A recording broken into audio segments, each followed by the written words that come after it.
Bonsoir la Chine, bonsoir bana membre, bonsoir ba maman autorité. C'est Mère Fashion de Nantes officielle. Bokolimbi sangai. Nandenge ya mabete. Émission alelo ezalaki titre, bomoni titre wana, bokota tolobela, ba couple na kati. Mais nazo senga nazo lobela siko papa Xbox. Papa Xbox, mon fils. Je t'appelle tout à mon fils adoptif, toi et Karine. Mais papa Xbox, ce que tu as fait là, j'ai pas aimé beaucoup. Au côté na gentil papa Xbox. Ndenge o mesana kozala gentil na ngai. Papa Xbox. Nazotia émission en ligne. Na minute yo soki nga na manka yo respect ou na lobela yo mabe. Na lobi na yo limbi sanga papa Xbox. Soki na lobela yo mabe papa Xbox na minute o limbi sanga, mais ce que t'as fait c'est pas gentil. Oye kokote la Jenny France. Oya ki po o intervenir pour na Jenny France. Oya ki te po oya kokota na émission ya mamana. Ce n'est pas gentil papa Xbox. Je suis une mère. Yo lobaka o respectaka ba mama. Mama oya bota yo azali mungala neti ngai. Quand tu es une maman mungala et puis oyebi ke nga naza mungala et quand tu sais que maman na c'est une maman azana 63 ans papa Xbox c'est que t'as fait oyebi papa Xbox c'est pas gentil papa Xbox. Dans mon cœur tu es rempli. Tu m'as jamais vu, moi aussi je t'ai jamais vu, mais je t'ai donné un cœur ndenge naza abana nanga mibali. Mais même si tu avais droit de parler à papa Matondo, Papa Matondo, c'était pas l'émission à Papa Matondo. C'était l'émission à Mère Fashion.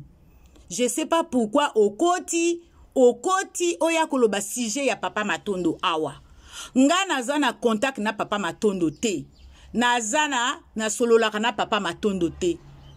J'ai évité des problèmes. Papa Matondo pe a sololaka nanga te. J'ai évité des problèmes.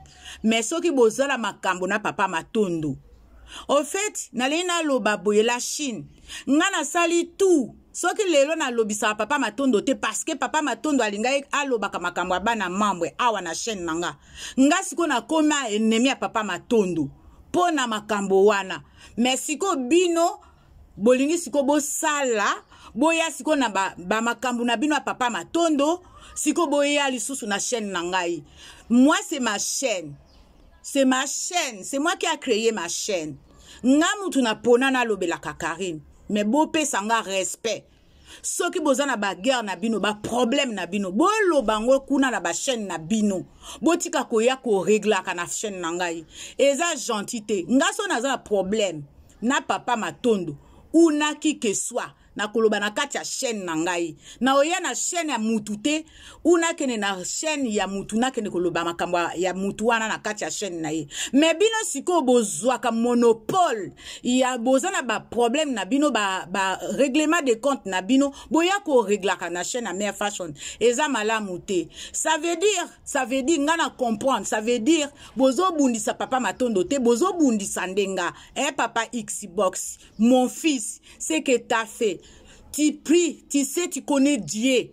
Oye Benzambe, papa Xbox. Je t'appelle papa Xbox parce que tu as des enfants. Tu es une femme, papa Xbox. Et je t'appelle mon fils parce que je suis une maman. Mais ce que tu as fait, papa Xbox, je n'ai pas apprécié. Après, je te parle. Si tu avais des respects de maman qui t'a mis au monde, tu devais avoir un respect envers moi. Tu devais pas me raccrocher au nez. Tu m'as raccroché au nez, papa Xbox. C'est toi qui m'a appelé papa Xbox. Moi, je t'ai donné possibilité de me parler. Mais après là, tu te fâches, tu me parles fort. C'est comme si tu es en colère envers moi, mais tu ne montres pas. Oh, papa Xbox. Tu sais, appeler un enfant de quelqu'un d'autre, mon fils, c'est pas donné à tout le monde. Ça veut dire que l'amour, je donne à mes enfants et je donne aux enfants, aux autres. Mais ce que tu as fait, papa Xbox, t'as pas manqué de respect à Papa Matondo, tu as manqué respect à moi. Parce que c'était pas l'émission à Papa Matondo. Et on n'a pas parlé de Karine aujourd'hui. On a parlé dimanche, on parle que des témoignages les témoignages de la vie.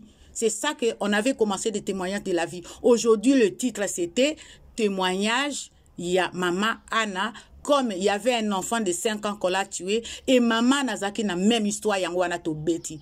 Vous croyez ce que vous, t'as fait là, Papa Xbox, au passé, net zoya ko lobako bomamoto, mais après, tu déclenches un truc qui, et zala qui même pas na sens, ndengo au côté li, et zala qui même pas na sens, oya ko côté sa Papa Matondo, c'est Papa Matondo qui fait ça, c'est quoi, quel rapport avec histoire ya couple na Papa Matondo, quel rapport? En tout cas, la Chine, bino batu boko lande misyo, nazo senga bino, bo respecter nga muke. So ki boza na ba guerre na bino quelque part, nazo boya kanango na chaîne na ngai. S'il vous plaît, nazo senga bino vraiment bolingwa nzambe. Papa Xbox, tu es mon fils, je t'appelle mon fils. C'est pas parce que nga mutu na bota yo, parce que j'ai des fils, c'est ça, je dois respecter les fils des autres. Mais toi, ozana maman, respecter pengai. Ndenge, au respect ta maman, même si tu es en colère, Papa Xbox, tu dois faire attention parce que ce que tu as fait, j'ai pas aimé. Je sais pas si je peux digérer ce que tu as fait. O lakisinga ko yaki na oko kote la Jenny. O yaki ko kote la Jenny. Jenny a commencé tout à l'heure depuis que j'ai commencé l'émission. Tu sais, quand Jenny parle de choses, vous voyez pas, mais moi d'habitude je regarde pas des commentaires, mais aujourd'hui j'ai regardé des commentaires. Quand elle est rentrée, la Chine, on est ensemble. On parlait d'histoire et ça, il y a pas de sens. Il n'y a pas de sens, Papa Xbox. Si vraiment, Papa Xbox, depuis que je te connais, si je t'ai fait de mal, aujourd'hui c'est dimanche, j'ai fait à genoux. Je te demande pardon parce qu'aujourd'hui dimanche. Mais ce que tu as fait, mon fils, ne le fais pas. Tu sais, la vie, c'est compliqué. La vie, c'est compliqué. Je ne suis pas victime de ce qui se passe. Je ne sais pas qu'est-ce qui se passe. Je ne sais pas. Je ne sais pas. Et je n'ai pas de traces avec Papa Matondo. Arrêtez de détruire ma chaîne. Parce que là, c'est vous détruisez, vous faites des choses. Je m'excuse, là, je suis en colère, c'est ça que j'ai pas. Ma bouche, ça tremble, ça parle des mots un peu bizarres. Mais, Papa Xbox, vraiment, le respect que je te donne, Papa Xbox, c'est en tout cas, désolé ce que tu as fait. Désolé. Mais, Dieu, il est là.